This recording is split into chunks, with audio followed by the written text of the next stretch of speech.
Damn, I love what Nate McMillan has done with the Atlanta Hawks. Wow.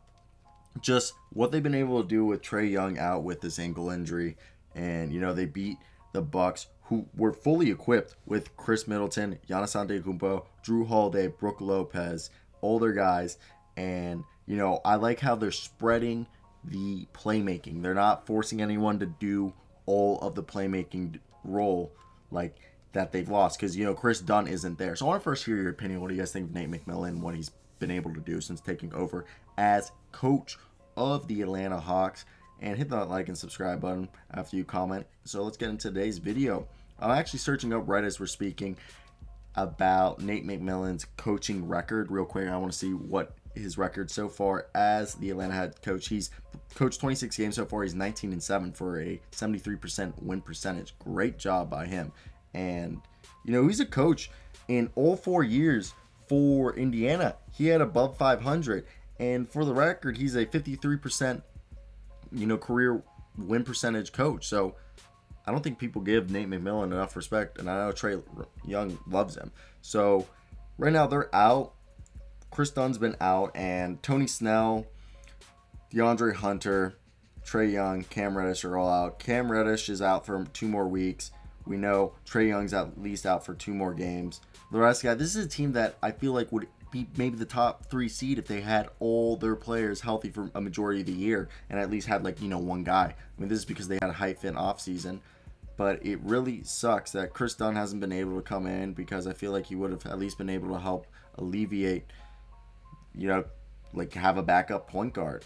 But yeah, so I want to just see and talk, not see, but just talk about how the Atlanta Hawks have been able to just spread it around. Brandon Goodwin's been coming in. Onyeka Okongwu has turned a corner. He's been a little bit more effective.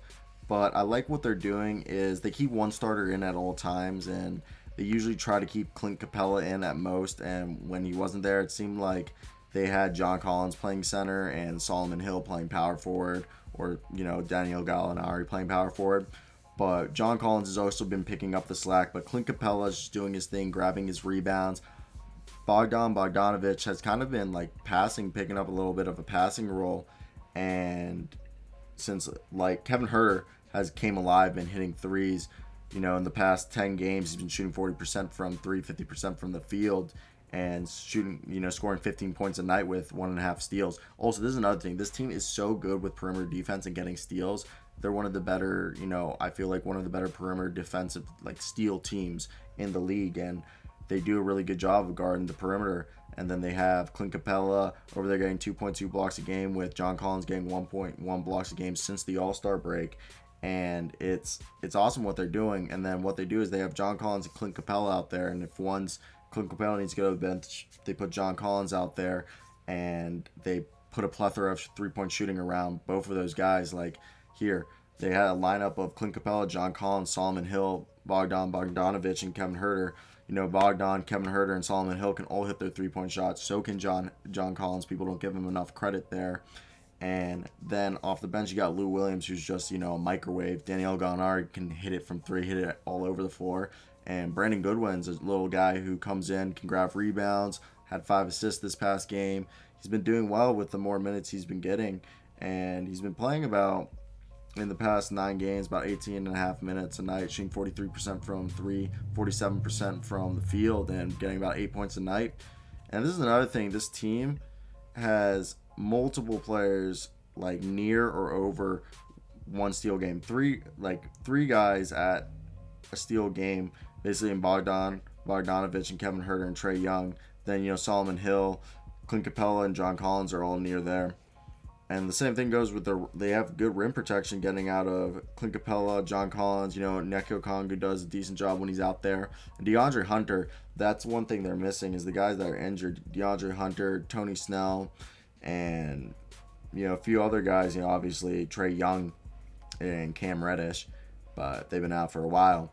So this team's been doing really good, and I think the fact that they beat the Milwaukee Bucks is a really good thing. And I think next year is going to be really scary. Let me take a sip of my Pellegrino because, I'm thirsty. Really thirsty. And one thing I think is interesting about this team is just what they've been able to do with the hand they've been dealt. And I think that's just, again, credit to Nate McMillan. Let me take a swig of Pellegrino. And I don't know, I think this team's a lot better than people give them credit for. And I think it should be